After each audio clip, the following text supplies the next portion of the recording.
Hello, how are you? Not so bad, thank you. Sun is shining, but as Peter and I were just talking, it's pretty cold today. Yeah. Cold. Yeah. Yeah. Okay. Now we got a message from Stephen earlier that he will not be with us today, so we just got Three Musketeers, and we're going to do our best to guide you through what's going on in the UK. Or it's still a quiet news situation. Because of course we're living under a dictatorship at the moment. Are we? We are. We're under martial law. There are rules and regulations. Aren't we not? I suppose we are really, are we? Yeah, it's just another term for it. I mean, not until June 21st will the law be rescinded, and we'll be free to do what we want. At the moment, we're doing what we want because it's wise, and the other thing is we get fined if we don't, which is the equivalent of martial law, really. Are we becoming a bit of a rebellious country? I think there are rebellions taking place, but on the whole, we're very acquiescent. We do as is suggested for our own good. Yeah. It's the minority who are not having injections. It's the minority who are protesting. Yeah. Did you know that I seen a tweet this morning with the police? I'm on a thing where the police talk, and basically they can't go on strike. They can't go on strike, but they're actually talking about on their time off going onto the streets and demonstration on their time off. They've done it over in Holland. The women police officers, they actually in Holland, they went on, not on strike, but all the women police officers had a demo because they're fed up with the situation because they're the ones that's getting the brunt of all of it, you know. Yes. And it's quite a strange thing. And I've been watching a lot of the Foreign Legion clips on YouTube. I just happened to go on and looked at it. Now, in the Foreign Legion, and it has happened, we actually fought the Foreign Legion at one time. Did you know that? Mm-hmm. Foreign Legion. We fought them during the Second World War when it was Vichy France. And but if you're in the Foreign Legion and you are going to fight the country you're originally from, you can actually decline to go to that actual war. They ship you back somewhere else out of the way, because if it was British and I was in the French Foreign Legion, I wouldn't want to fight the British. No. So they get that opportunity to do that. Well, from something you just said about the Vichy government in France during the war, I'm actually just finished a book, and the book is entitled Mona Lisa, and it's about what happened at the Louvre in the war, because of course they knew that if they left the artworks in the Louvre, then it could be bombed by either the Germans or the British. Yeah. If they left them there, they could be appropriated by the Germans. Yeah. So what they did was they decided before things got really hot, that they would send all the artworks south to the Loire Valley, and Mona Lisa was kept in about 8 different places during the course of the war, and all the artworks were. It's a fascinating story because it's not just about the French people during the war. It's about the movement and the people who are actually prepared to put their lives at risk to guard the nation's art. Because the Germans, Goering and Himmler said, okay, any German art, we're taking it. Say anything that France acquired whilst Bonaparte was there, we're having back, and they did. But then they started to lay claim to works of art which were not. They wanted at one point the Bear Tapestry, on the basis that it was. Anyway, it's a fascinating story. Mona Lisa. Yeah. There And, was something about stuff being found in a cave, and it was like a Goring or something. He was a hoarder of art, and and it was all put away. So I take it you've seen the film The Memorial Men, then? No. You will love that film, Stephen. Okay. It's about all the historian guys, and they put them in American uniforms. They were soldiers, and their job was to go and find the art. Right. Okay. I'll look out for that. Very good, and it's the guy George Clooney. And I've got to tell you, at one point I had a tear in my eye watching that film. You know, so I won't say any more. Go and watch it. Okay. I'll go and watch it. If you're watching us live, you are watching. Well, first of all, welcome to the show. And just to record for posterity, this is Blabbing for Britain episode. See, there's a crawler now. Just take that one off. We've got a crawler. Is that new? There you are. No. Wow. Right. What's happening in Solihull, John? Well, I'm afraid you might have sun, but it looks like nasty thunderclouds when I look out my window. Oh dear. Yes. Other than that, apart from the fact that Land Rover are having to shut down for lack of chips. Oh. Not fish and chips, but yeah. troll chips. Same as hitting the mini line in Oxford as well. That's shutting down for 3 days because they haven't got enough chips. There's a worldwide shortage of chips. Grow more potatoes. That's the answer. I don't think that worked, John. But... I'm waiting for brand new vans from France. As usual. Can't get them just now because of parts. Yeah. They never made right-hand drives because they didn't know. So I'm just waiting for them. I'm told I'm getting them in June. Yeah. Yeah. So the big news in Aberdeen is Primark had about a 2 mile long queue. Oh wow! What? Socks. That was the main thing. Socks. But haven't they changed the spelling of Aberdeen? Well, Aberdeen Asset Management have, and they've just been ripped apart for it.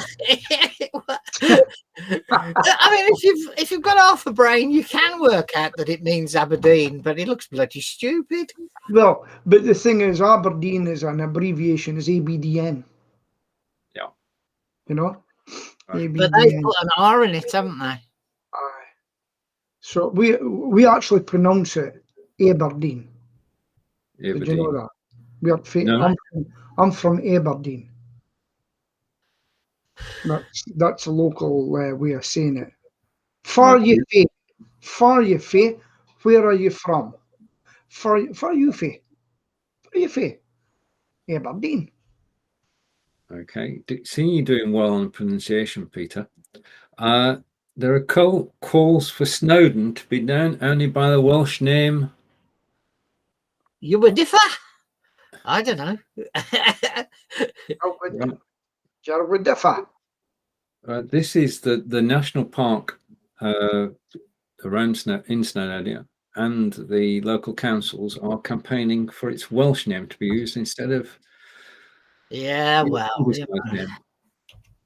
you know, we've got the money that's spent on second languages is absolutely unreal. Mm-hmm. We've got a Scottish Gaelic channel. I don't think it's got a lot of viewers. You know, roughly how many Gaelic speakers are there in Scotland? I mean, is it taught in schools, for example? Up north it is. Sheila used to get my partner's from up north, and they used to get Gaelic. But there's a Gaelic school in Aberdeen. I've got a friend that puts her kids to.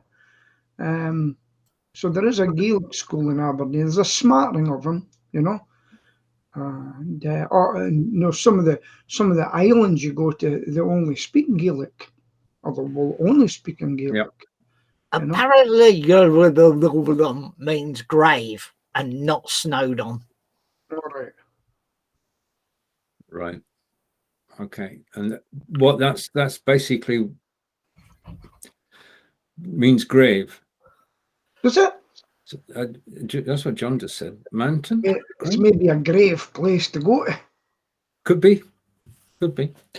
Okay. The Welsh Uradiffer means grave, marking the legend that Rita Gore, I don't know, I suppose that's how you pronounce it, who defeated the 30 kings of Britain and used their beards as a cloak, is buried there.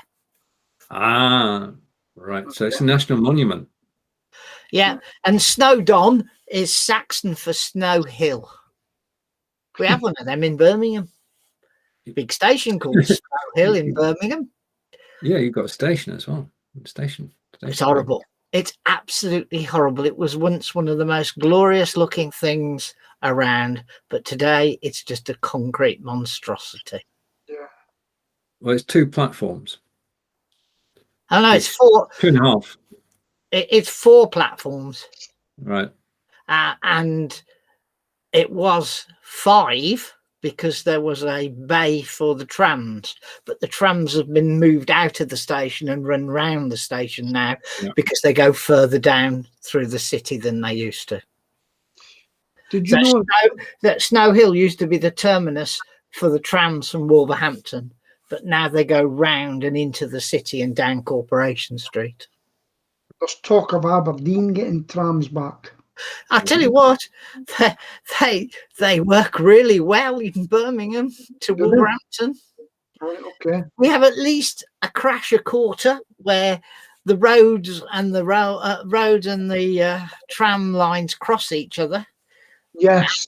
Idiots in cars ignore the warning signs and the traffic lights because they're not conventional traffic lights. They're just little warning lamps lower down. Not good for bicycles either if you get in the tram lines. But at the end of the era, in fact, I'll take a picture of it one day. There's a building down in Aberdeen. It was the old tram sheds, and it's a listed building. It's now a science centre, but they took all the trams down to the beach in Aberdeen and set them alight, you know. But some of the sleepers from train, actually train ones, I was something to do with them. They're actually holding up the banks of the River Don near the beach. So there's all these little things, but no, there's talk of the trams coming back, you know. Well, the trams now run into the centre of Birmingham, and they're pretty close to Moore Street Station. Yes. And the theory is that sometime in the future, the trams are going to run to Solihull.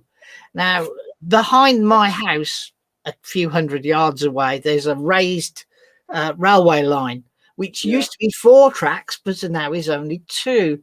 And the theory is, and it is all theory because it hasn't gone any further than that, is that the trams will come down the track parallel all the way from Birmingham, which will be quite interesting because somehow they're going to have to get over the split in the track when at Tyseley there's a junction that goes to through Shirley down to Stratford that used to pass right behind where Stephen used to live. Well, that's true, and I got that train many a time. Talking of trams, though, Manchester's made a success of trams as well. There's Birmingham, Sheffield, Nottingham. You know, when you start looking, there's lots of successful places. But Blackpool never lost its trams. No, Blackpool has been running trams along the seafront since forever. All the way to Fleetwood. I was just about to say that. Yeah. Well, yesterday. Bispham, Fleetwood. Yeah, I've been on it. Been on that one. Yeah. Yesterday, I done 22 miles on my bicycle, and we were actually going along old Queen Victoria's railway line, the D-side line. I've taken some pictures of the platform to let you see. And one of the biggest regrets was getting big regret that the train line was shut down because we could have had commuter trains from Aberdeen right out to Royal D-side to where Queen Victoria got off. And on hindsight, when you look at these things now, it would have been marvellous for tourism. True that. I mean, in Devizes, the railway track actually went underneath the castle, a tunnel underneath the Devizes castle, and into the town centre that way. Now we're looking through a group of people who've been working very hard. There will be a new Devizes railway station in 2025. So the trains will make their way back to Devizes, but you're right, Peter, it's not only is it work traffic, it's tourist traffic and freight as well. Yeah. Across the top and running through the Black Country, we're going to have a light railway on old railway tracks. Okay. That have long since been taken up, and at the moment they're moving along, clearing all the rubbish and the trees and everything that have grown up there. So that's going to go. Basically allow you to go from the west of the city across the top and then join up to the Lichfield trains. Yeah. But it's going to be a light railway using the same track as an ordinary railway. Yeah. No, I like trains. I think it'd be a good idea. There was even talk about having in Aberdeen at one time is, what do you call that ones that go up in the air and they go on a cable? What do you call them again? Cable car type things. There was talk about cable car right down to the beach, you know.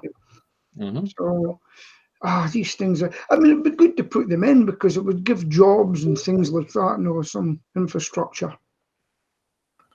Yeah. So, what else is on the agenda today, Stephen? We've got a monorail that joins the railway, Birmingham International Railway Station, with the centre of the NEC.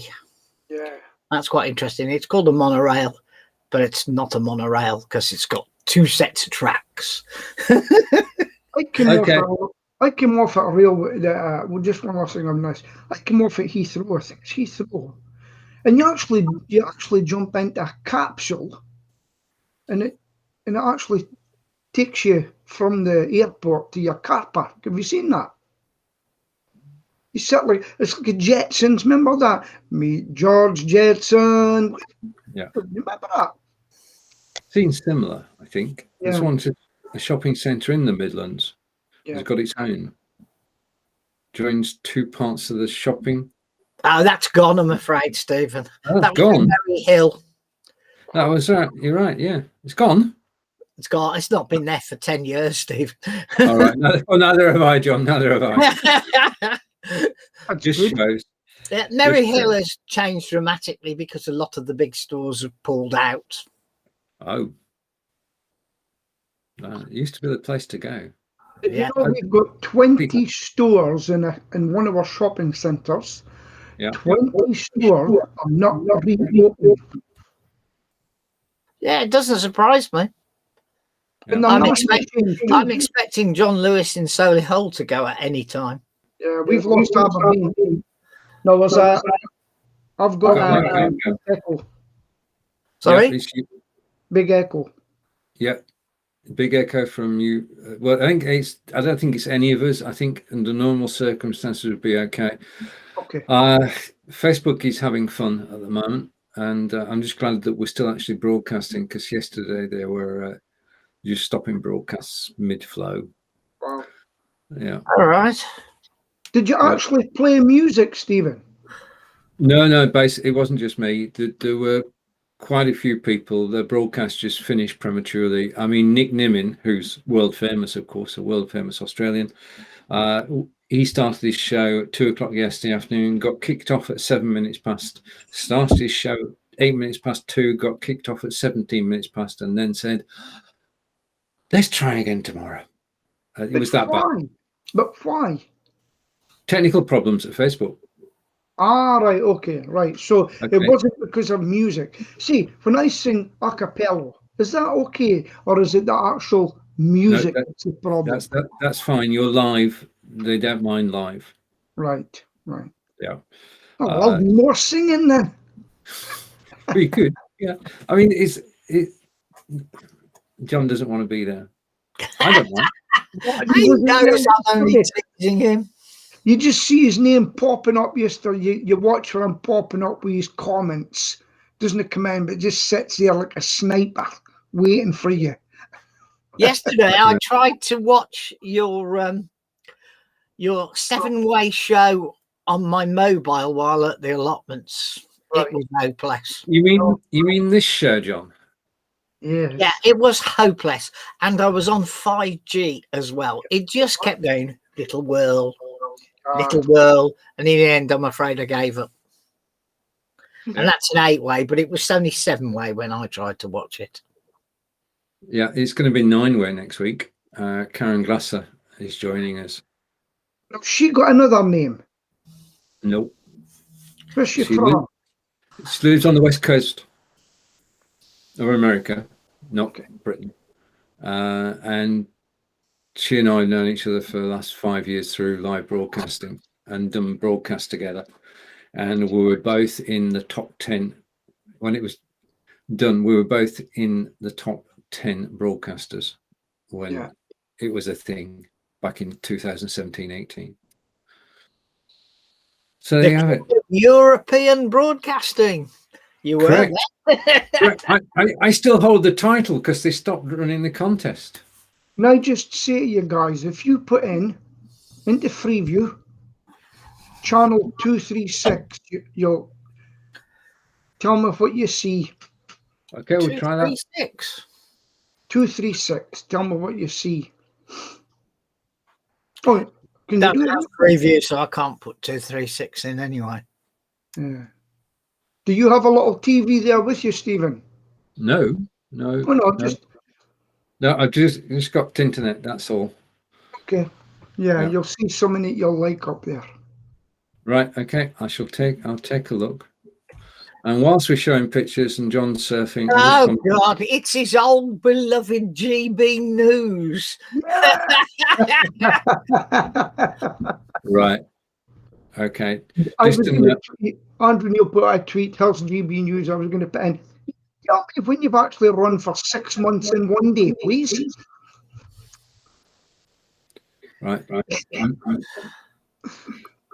I'm starting to promote my show in Be.Livers. So next Tuesday at 12 p.m.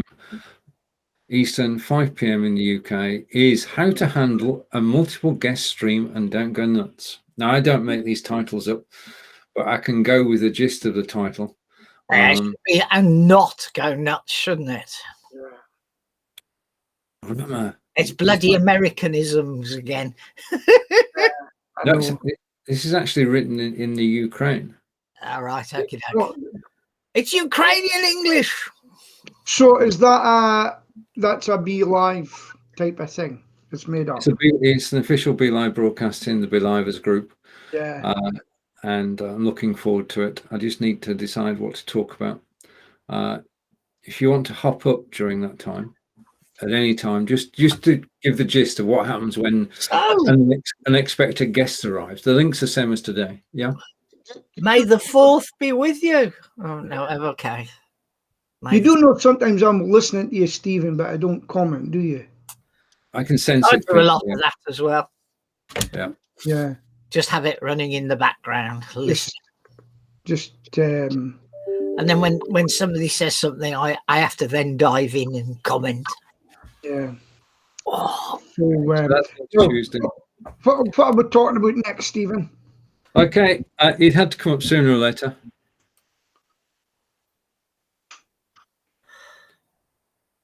Right.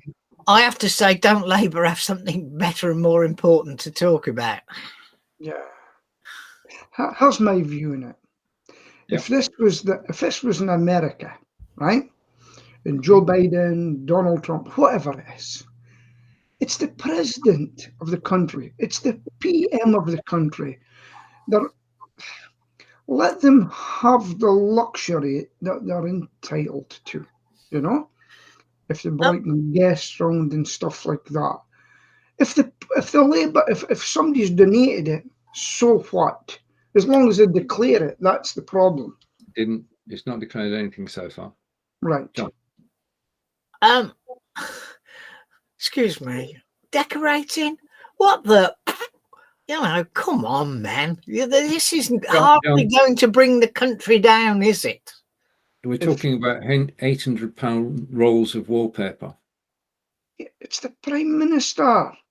It just doesn't, to me, you know, it just shows that Keir Starmer has lost the plot, because there are far more important things to worry about than, even if it is 800 rolls of £15 a roll wallpaper.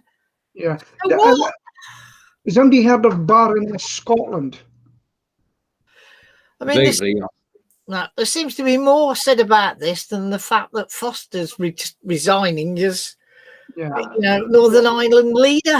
You know, this is just madness, stupidity. Baroness Scotland, I don't know who she's with, Conservative, but she spent a fortune as well, Baroness Scotland.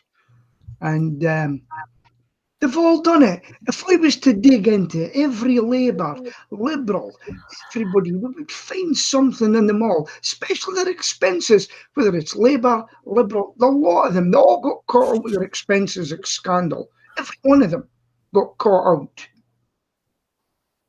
The yeah, okay. This is as bad as the duck thing on the island, you know. Yeah. The country's got better things to discuss. Yes. No, I see the unionist woman in Northern Ireland has resigned. Yeah, that's what I just said. Foster in Northern Ireland. Yes. Did you see that? Beg your pardon. Yeah, I mean, she gave us a leaving speech yesterday, which was quite respectful of everybody. But I think underneath she would have called a few people out. I mean, she was pushed out. She didn't volunteer to go. Yeah. Do you think they're looking for somebody more militant and forceful? I think it's actually the other way around. If anything, they're looking for someone who wants to be more cooperative. Who is? The British government. The unionists. Are they indeed? Right, that's interesting. I thought there would be more. Anyway, this is all about money for what's the right word? It's heating oriented money. That's where all of this started. Right. And grants and things. Yeah. Did you know her father was a Northern Ireland policeman and he got shot? He was assassinated. Did you know that? I think I was aware of that, yeah.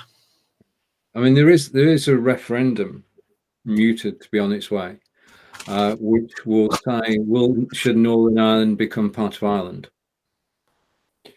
And 30 years ago, that would have been unthinkable. 40 years ago, it would be unthinkable. But now it's a possibility. Yeah, I don't know if you've ever met the from Northern Ireland that are loyalists. These people are more loyal to the crown than we are. Oh yeah. I've got and I have a Northern Ireland MP who's a friend. Right. Well, no, on Facebook. It's hailing now here in Solihull. Breaking. Little drops of ice are falling from the sky. All right. Okay. Hailstone. Sunny here. It's very sunny. So, Stephen. Right? I said it's heading your way. Well, I hope not while Angelica's out campaigning. She's knocking on doors at the moment, canvassing and saying hello to people, introducing herself. Who's this? Sorry, Angelica. I mean, the vote is next Thursday. Yeah, and we've already done our postal vote, so we know Angelica's got at least 2 votes. Yeah, but it is. They do polls. The parties do polls, so they know what's going on. Yeah, and let's just say that the figures that they came up for this war, Devisers East, are interesting. You would have thought that with 2, Angelica's opponents are both ex-mayors of the town. They're involved in civic institutions. They run the carnival, they run the town band, they run this, that, and the other. And you would think that on paper, Angelica was the rank outsider. Yeah. It's going to be interesting next Thursday. We cast our votes obviously by post or next Thursday, and then The votes are verified on Friday. It was double checked, and then the count itself is on Saturday. Each ward is given a time slot. So say from 10 to 11 o'clock. You go to Trowbridge, which is about 15 miles down the road, and you can actually watch the count live. And the winner of your ward will be declared during the count. So we won't know the result till the week on Saturday. Yeah. But anything is possible. That's all I'm saying. I'm not going to kibosh it or put the mocks on it. It's just anything is possible. Yeah, it's the same up here in Scotland. People say, no, the SNP, but somebody said SNP, you've been in for 14 years.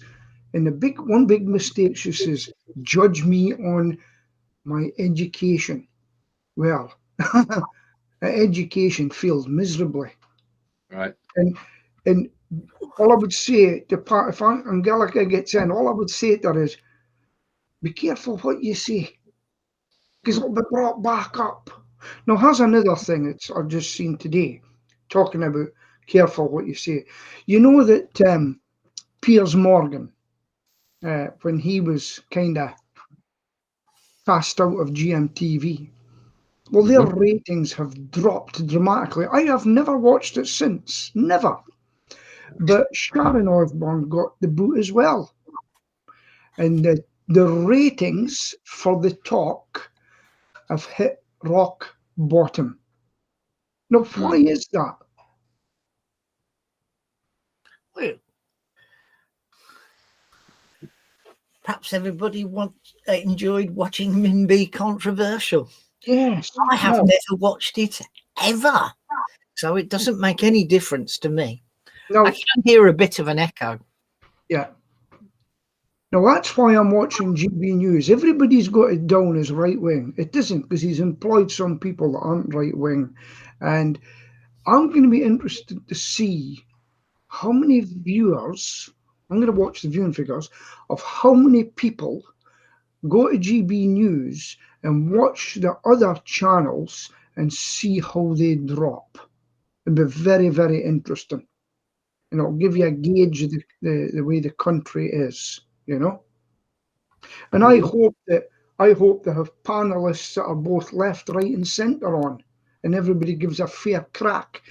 And Andrew Neil's not going to be stupid enough just to be seen as a right-wing type of programme.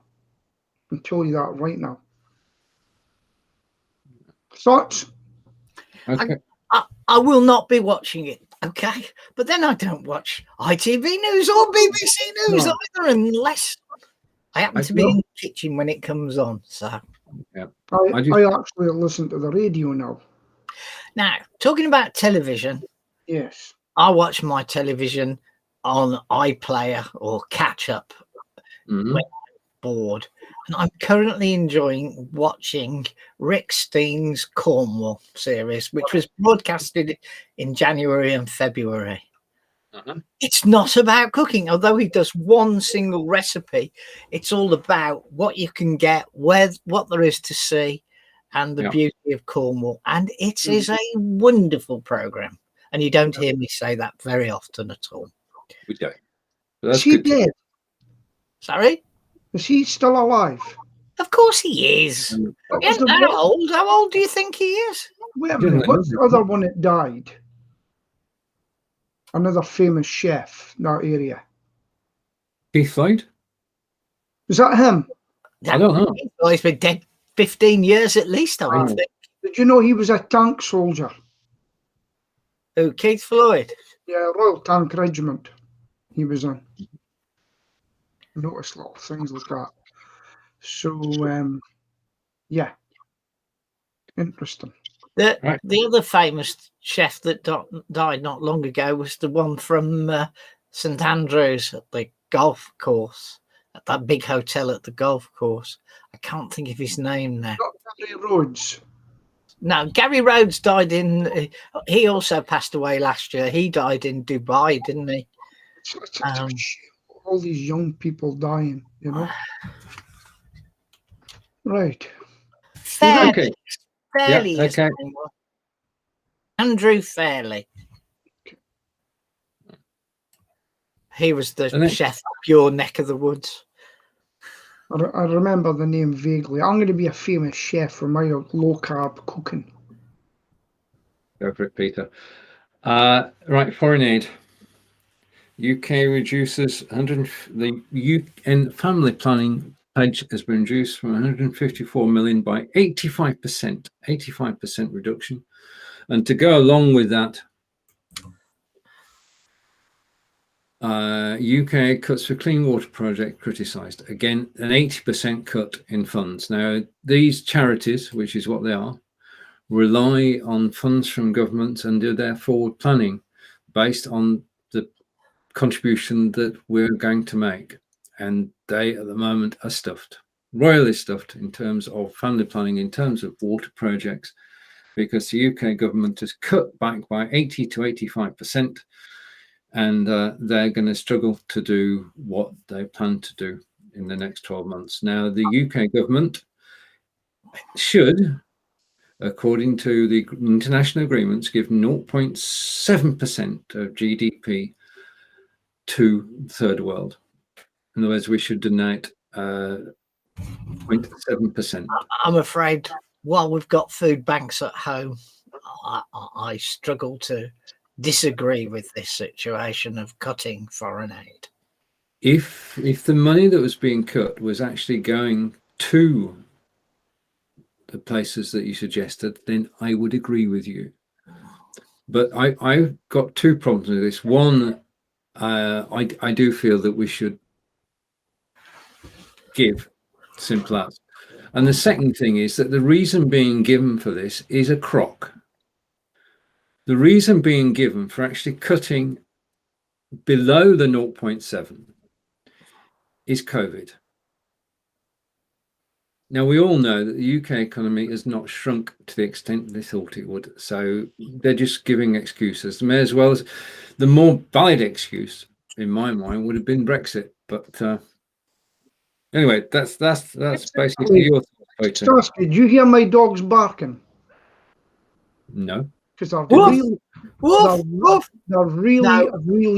really loud outside, and I'm very impressed if you can't hear them because they're. Sheila, take the dogs in, darling. Now, let me have my say in this. Is it every other country that said they would do their percentage? If they done it, can you tell me that? I can't confirm that, but I know it's an international agreement. I mean, they don't all do it on defence, but I think they all do it on this particular. First of all, get your money in defence. That's number one. Second thing is, we've got people in our country struggling. And I'm afraid the taxpayers of our country need to look after our own country first. Sort out your governments. Sort out your government. I struggle with contributing to India when they're running in the space race. It just doesn't work for me. Absolutely. Now, here's the other thing. If you want to save these people, take so much out your bank account every week, all of you that want to pay, and put it in voluntary. That's what I would say if you feel that bad about it. A tenner to water aid or whatever it is. But don't expect us to do everything for you. Get your country sorted out. Get your leaders sorted out. Watch if they live in luxury. I don't have a problem with the fact that we're helping India with COVID stuff. To me, that's sensible. But throwing money that's being diverted into the space race is just unacceptable. Right, we've got several different topics running at the same time. The water aid and the family planning, obviously, are they're not about countries, not about religion, not about beliefs. They're about practical help. So what's one of the water aid companies, Stephen? Could you tell me who's doing the water aid as such? Water aid. So I will give money to water aid. I'll do my bit. Okay. That's good. I may join you, Peter. Right. Okay. Now got a situation that everybody's going on holiday in the UK this year. Premier Inn owner braces for UK holiday boom because we're all going to be staycationing. Yeah, and the prices went up 500% on campsites. Oh yeah, yeah. There's going to be profit taking. There's no doubt about that. I mean, we are hopefully headed for Wrexham in August for the rock concert where Martin is headlining. Remember, if you're ripping us off, we'll remember it. We've got a favourite site we go to outside Tavistock. We will not be going this year because it hasn't gone up by 500%, but it's more than doubled. Yeah. But they're saying it's the only way they can keep going. So I have a degree of sympathy. Yeah, after the year they've had, they've got to make it back some way. Okay, let's try. And into tourism. Tourism to EU countries this summer may require multiple COVID certificates. But I have no intention of going to across the water at the moment. You guys? Ich auch. Good. I've got something to tell you about German. What famous person in Britain for the past 7 months has been learning German? Quite fluently. You, Pete, you're famous. No, not me. Stephen, do you know who it is? No. It's actually Alistair Campbell, and he's actually written a book in German. You see, that's why I've got this word just there. Burnley. Now, I wasn't going to talk about Alistair Campbell, but that's fate, really, isn't it? I mean, he's a good guy. That's a football one, isn't it? Not a. Well, his wife. Yeah. You know, he suffers from depression and things like that, and he wanted something to occupy his mind.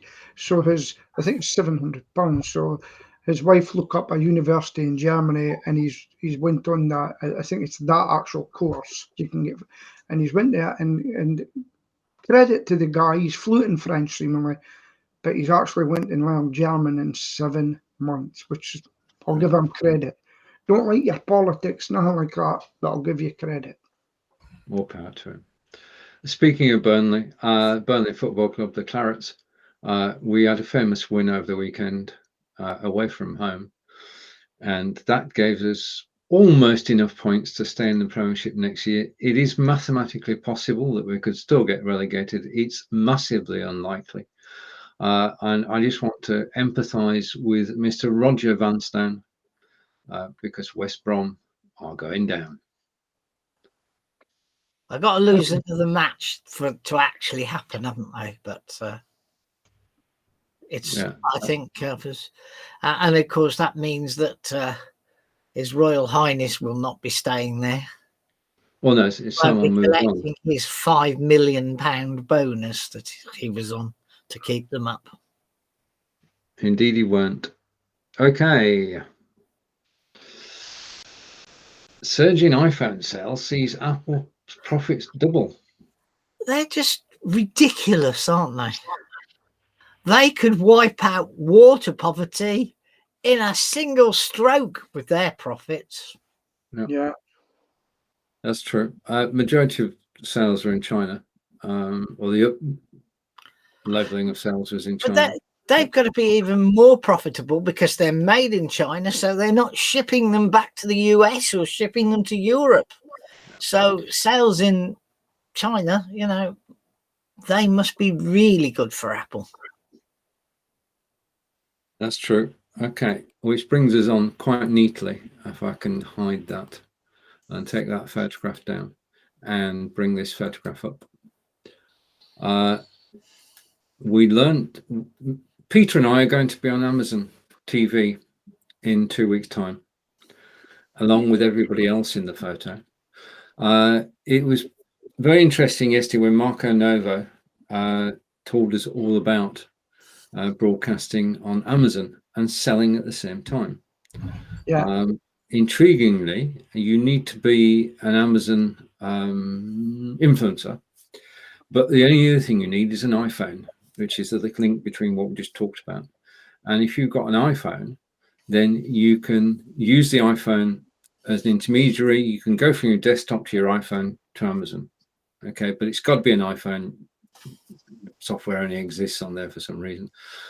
But if you are an Amazon influencer, then you can go live on Amazon and you can actually sell whilst you're live. Now you can build your own shop, yeah, of items that you particularly use or know or recommend.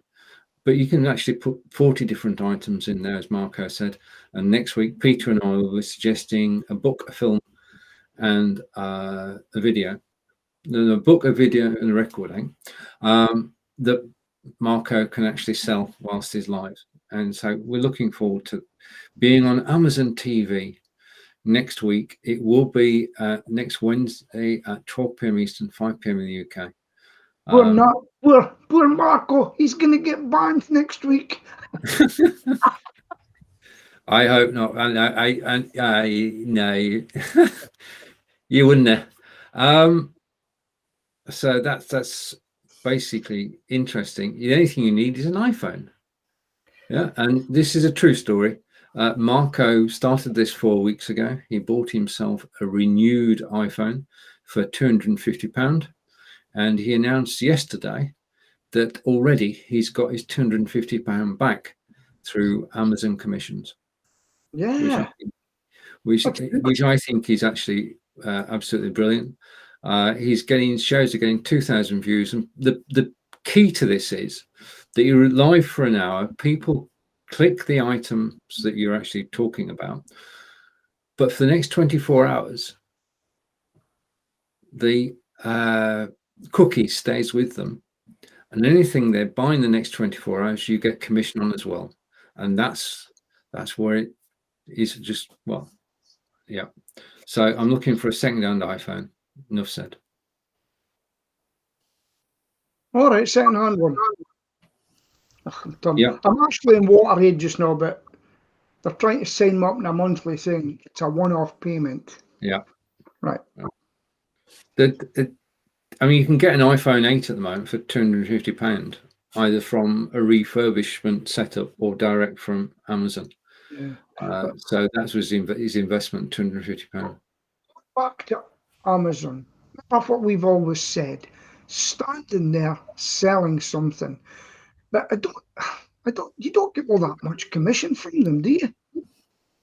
Well, he's made 250 quid in 4 weeks, and he's not even trying. But what has he had to sell for that?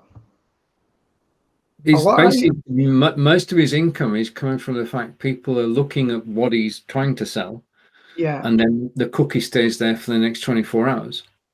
So anything they buy off Amazon the next 24 hours, he gets commission on. But don't you have to have a big following to get the people to look at that? I mean, basically, you need to be an Amazon influencer. Right. And David Burrows, who we know, is an Amazon influencer. Brigitte Limbanda is an Amazon influencer. Marco Novo is an Amazon influencer. And I am an Amazon influencer without an iPhone. So there you go. So how did you get to become an influencer? Basically, you've got to have a following on Facebook, Twitter, or Instagram. And they take a look at the following and they say, right, okay, now I've got 23,000 followers on Twitter. So I qualify. Okay. Yeah. And that's not from anything I've done today. That's simply because I've been on Twitter so long. And on your Facebook page, do you use your own Stephen Healy Facebook page? No, you're live on Amazon. You're for them to say you're going to be an influencer. They look at how many people follow you. They look at how many people follow you, and as I say, I've got 23,000 people following me. So I've just got to set my shop up and get myself an iPhone, and I can go live. Now, how's the thing? Why not have your own shop and get them direct to you and get all the money?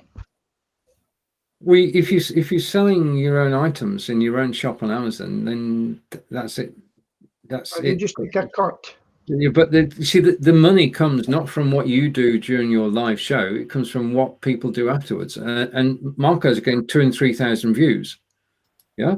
And if 10% of those look at one of the items he's selling, then that's 200 people who've got the cookie. Yeah. Yeah. But you've got to get to become a look. I've got hardly followers on Twitter because I don't use it much. I just watch. I tend to. I just think it's a bun fight, to be honest with you, most of the time. And I don't have a lot of followers on Facebook. I've never been told to try and get a lot of followers. So for somebody new that wants to make money on Amazon, I'm going to have to go out and push to get known. No.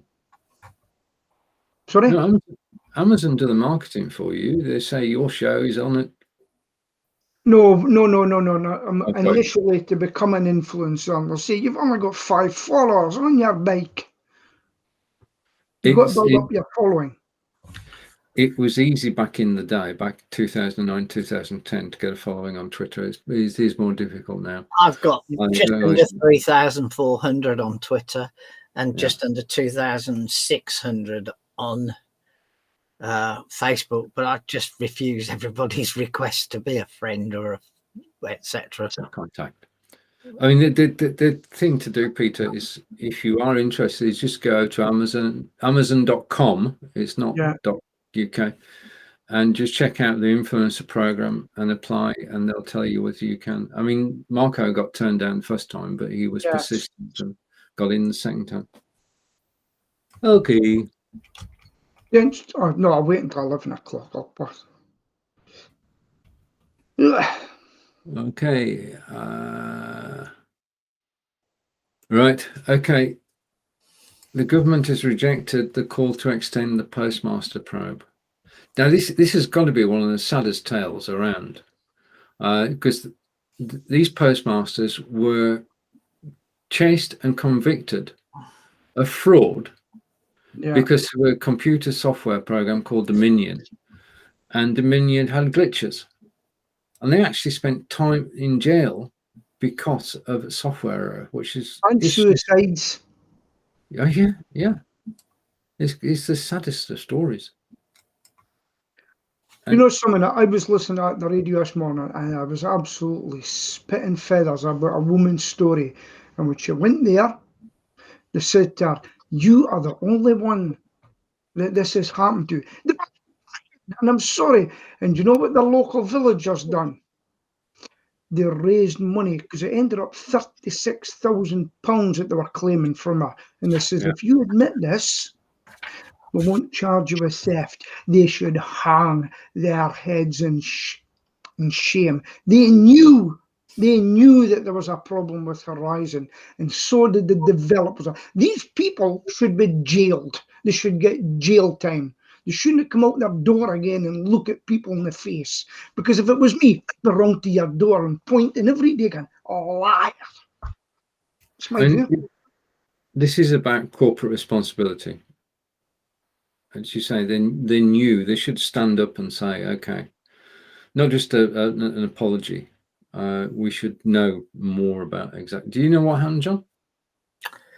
I don't really know. I do know that the woman who took over after the bloke who was responsible for the computer program as the post office's leader, she has resigned all of her non-executive positions, which includes Morrison's and a couple of other well-known places, and she's stepped back because she's a vicar these days. Yes, right. Dirty vicar. But, she wasn't responsible for it, but she's still getting the flack. So,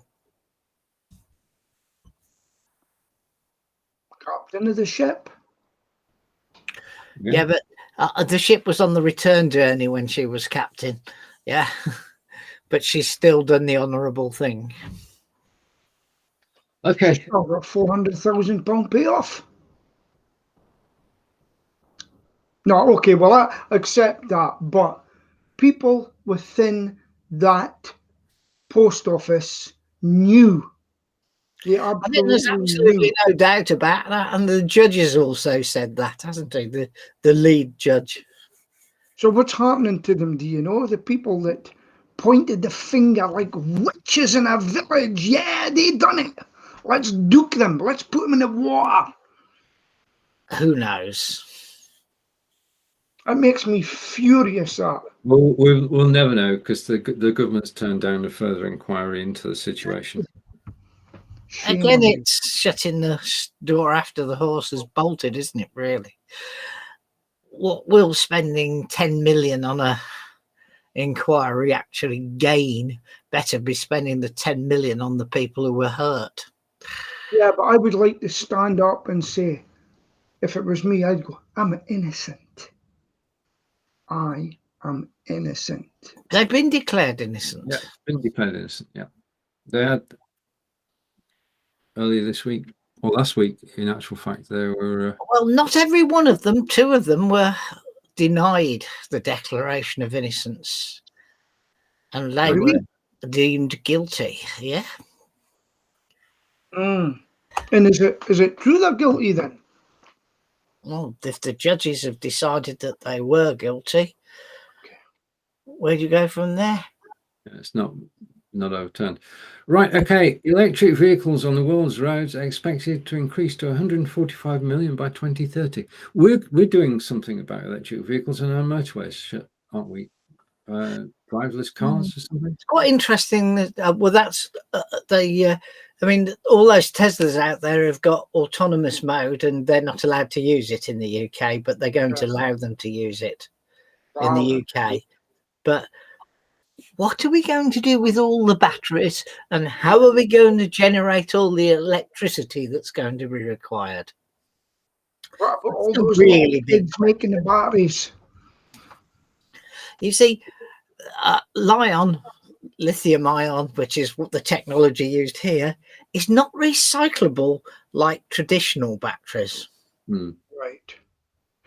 And there'll be a lot more AA vehicles, you know, the battery backups, because there'll be a line of them all at the edge of the motorway.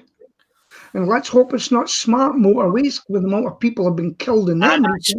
Smart motorways, there won't be any more of those. They've already made that decision, Peter. Yeah. Okay, good. Imagine. I live minutes away from the longest smart motorway in the UK, which is the M42. Yes. And we constantly have problems, particularly where the M42 and the M40 join, where you've got a non-smart motorway joining a smart motorway. Really? Oh. Yeah, and you enter into the fast lane as well from the M40 if you're going east. You know that I worked in the roads for one time. I could see what's happening. I used to drive that big lorry. Oh, what happened to Pete? Is there anybody out there? Have I died? Is it me that's disappeared, or have the rest disappeared?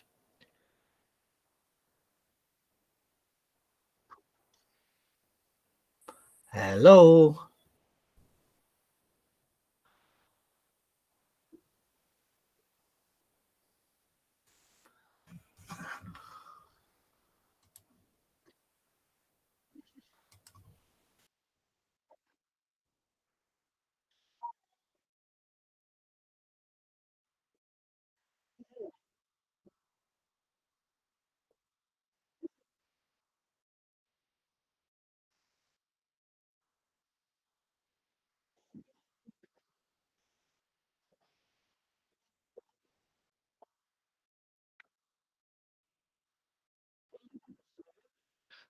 Sorry. Yes, I am. Oh, wait a minute. What happened there? Where have you gone?